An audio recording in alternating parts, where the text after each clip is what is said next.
Hello everybody, this is Johnny Key with Ride Apart, and with me is Stuart Wood from Triumph. Could you please tell the lovely people more about who you are and what you do? Oh, I'm Stuart Wood. I'm Chief Engineer, Advanced Engineering at Triumph Motorcycles. And how long have you been with Triumph? I know it's a very long time. Quite a long time, it's 38 years now. Oh my goodness. Yeah, so 4 years before we were ever in production with any of our bikes, so I'll remember what I can. Over all of that time, because you have all that knowledge, you've seen how these bikes have evolved, what would you say has been the biggest change over time? That's a really good question, and genuinely it's almost like this is a setup because it fits with these bikes completely. So the biggest thing that's changed over time is just how well integrated style and engineering has become. The effort we put in to elegant engineering is huge, absolutely huge. And with these bikes, the Bonnevilles, it actually goes a step further. You can switch the words round, and this is elegance engineered. Okay, so it's elegant first. So everything about the line, the form of the panels, the stance and the proportion of the bike is critical to what the bikes are. And it's what people absolutely love about them. And then you layer on top of that the engine detail, not just the visual detail, but then how it works. The character, the torque, the responsiveness, the sound, and you get a complete motorbike. As the line has grown over time, like what moved Triumph to develop, like say the Bobber, for example, or the Scrambler? Like what was going through your heads when you decided, hey, we're gonna evolve it into these different directions? Well, some of it is our heritage. Sure. Because obviously all these bikes are completely new bikes, they're completely modern bikes, contemporary bikes. For modern riders, their expectations, road conditions, they may look, and they have all been inspired by bikes from the 1950s and 60s, but they're thoroughly modern bikes. The Bonneville T120 and T100 are the most authentic to the character, the style of the original bikes. And then, as you said, we've evolved. We've generated other bikes from that. Now the Scrambler, there would have always been, maybe not Bonneville Scramblers, but there would have been Triumph Scramblers where a street bike was modified to race off-road.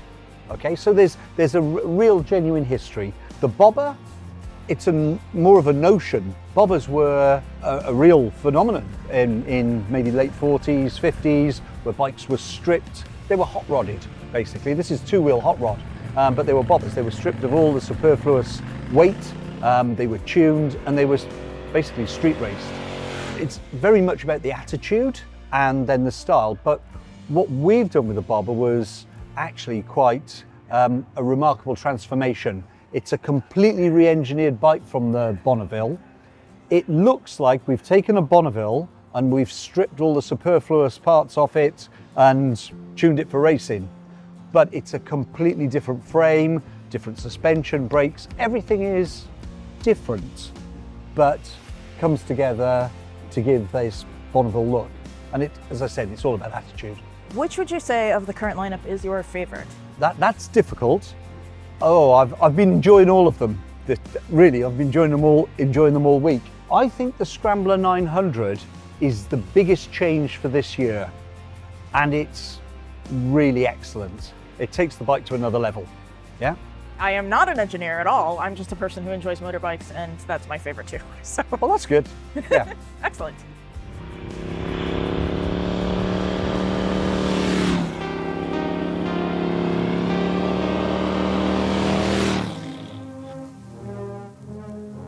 Could you tell us about some of the changes with the Scrambler 900? Yeah, okay. Big part of the change is the look. Again, more contemporary. We've given ourselves the permission to bring the bike a little bit further forward in time. Just bring it up to date a bit, make it a little sharper, the line's a bit sharper. It's got a new fuel tank, new exhaust system, new seat and side panels as well. And they're all a theme. They've got a bit of speed in the style. The original Bonnevilles and the original Scrambler are quite vertical. There's vertical and horizontal lines in there, but with the new Scrambler 900, the lines have been tipped forward. All the lines are a little bit italicized, and it gives you speed, yeah? And they're sharper too. I notice very interestingly that even though you've got the high mounted pipes, like you still stay relatively comfortable at stops. Yeah, absolutely. How is that managed? How is it from an engineering There's perspective? layers of heat Okay. insulation there. That is a fundamentally required position for that exhaust. Every time we've asked customers, Sure. would you prefer something else? Part of the It's whole not a look of the scrambler. bike. It's not a Yeah, scrambler. no, So it wouldn't look right. no, this is critical. We've changed the wheels, and that's to make them lighter. Okay. Lower on sprung mass. Yeah. So we got aluminium rims now. You've got it.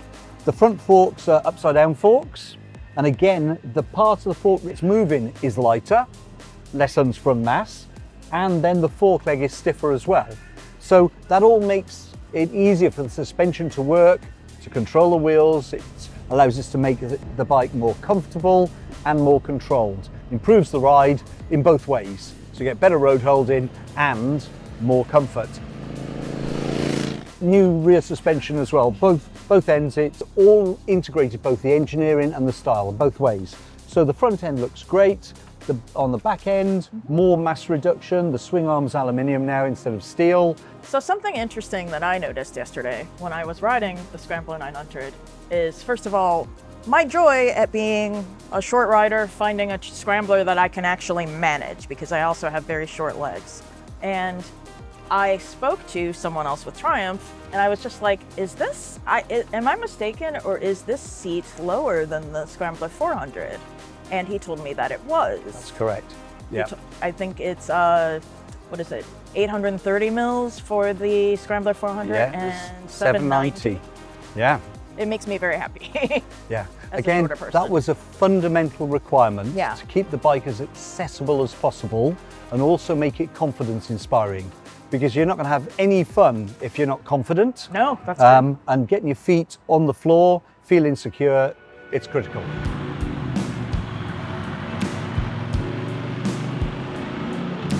Having ridden all of these bikes now, they're all very accessible in ways that some other bikes might not be. It's not just seat height, it's also small things like on the bobber, the side stand. The way the side stand is, it's a very small thing, and maybe like if you're a taller person, you might not even notice, but like us shorties, sometimes there's a side stand on like a big bike particularly that's like so far forward, it's like, where is it? Oh my God, I don't know. And that, like the way it is, the way it's so thoughtful. It's right there, isn't it? Yeah. What kind of thought process went into doing that? Because I mean, it is a small thing, but it's so important. Yeah. Overall, accessibility is always something we look at. There comes a point if you need very long travel suspension and the bike is got a very big engine, very powerful, it's almost impossible to shrink that. Yeah. Okay, or you will trade off one thing against the other. But with these bikes, they've got a fundamental architecture, a layout that allows you to do that. The Bobber and the Speedmaster, obviously we've been able to take the seats very low on those. Right. So you've got 690 seat height on the Bobber and 705 on the Speedmaster. So that means that just about everyone's going to get their feet flat on the floor and feel really confident. But it's always considered the reach to the handlebars, the width of the handlebars. We try and ensure that the bikes give you enough space that large riders feel comfortable, but also that everything's easily reachable. It's not a stretch for anyone that's not so tall. So what is the process for designing ergonomics like that? Like, is that something where you have a set of measurements in mind and then you test it, or how do you work through that? That plus actual riding. Okay.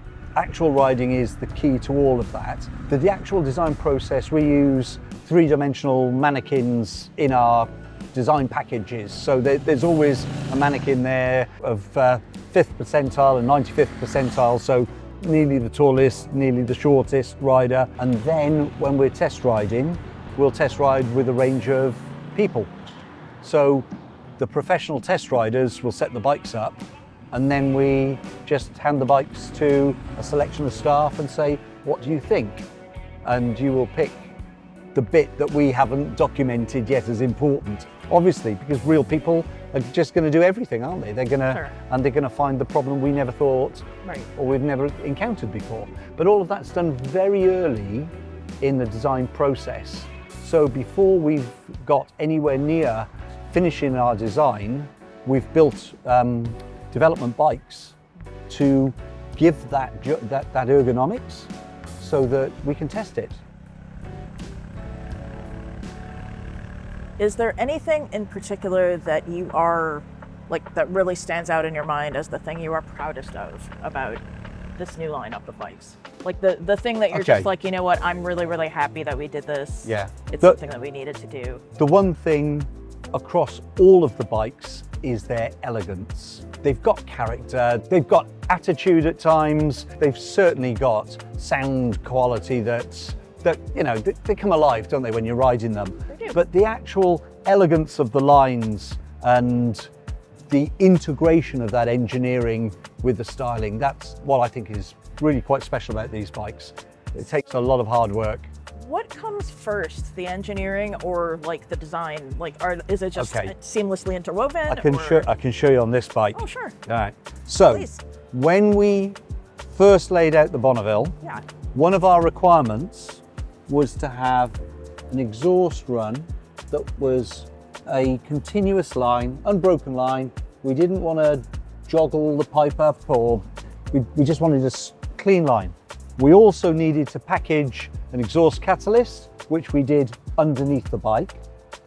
We wanted to build a bigger engine than we'd ever had before in a Bonneville, but we wanted to keep this line faithful to the 1959 Bonneville T120. Okay. Okay, so you put those two constraints, and then the whole of this engine design, the whole architecture has to fit in that space. Right. And so many decisions, critical decisions were made on the day we decided on those constraints, basically, and they stuck.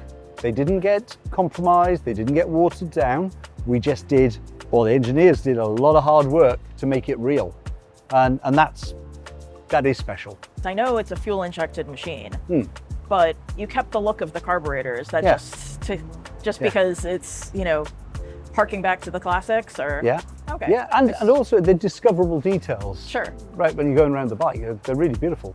We did everything we wanted to do. So Okay. even the layout of the engine to allow the spark plug to be visible, just like on the old bikes. Wow, okay. Bear in mind, this is now a single camshaft. Yeah. We used to have two camshafts Right. on the air-cooled bike. Right, and we went right. to a single camshaft. Sure. And that is very short in the middle. It's a very complex mechanism inside to make all that real. What we've got is an engine that's fundamentally very efficient. It's very clean, so it's a thoroughly modern engine. Right. But we've managed to display elements of an engine that you would have seen in 1959. And I think that's lovely. Taking the style, which is what people love, That's right. and then modernizing the internals That's right. and giving people, like, you know, better brakes, better suspension. Yep.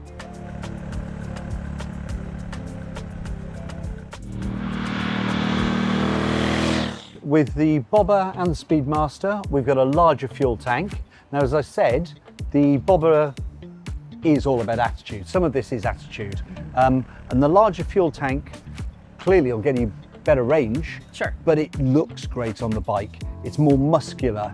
The seat is also wider, so you've got the wide tank and then the wider seat, and the seat's there to match that stance, but also to give you more comfort. So it's a win-win. The Speedmaster gets the same big tank, but a completely different seat arrangement, also space for a pillion on this bike, and both are more comfortable than the previous model. So very, very good. What didn't we say about the Scrambler? Ergonomics have changed a little. Handlebars are 10mm wider, 8mm taller. They just allow for a little bit more leverage. Again, it helps improve agility.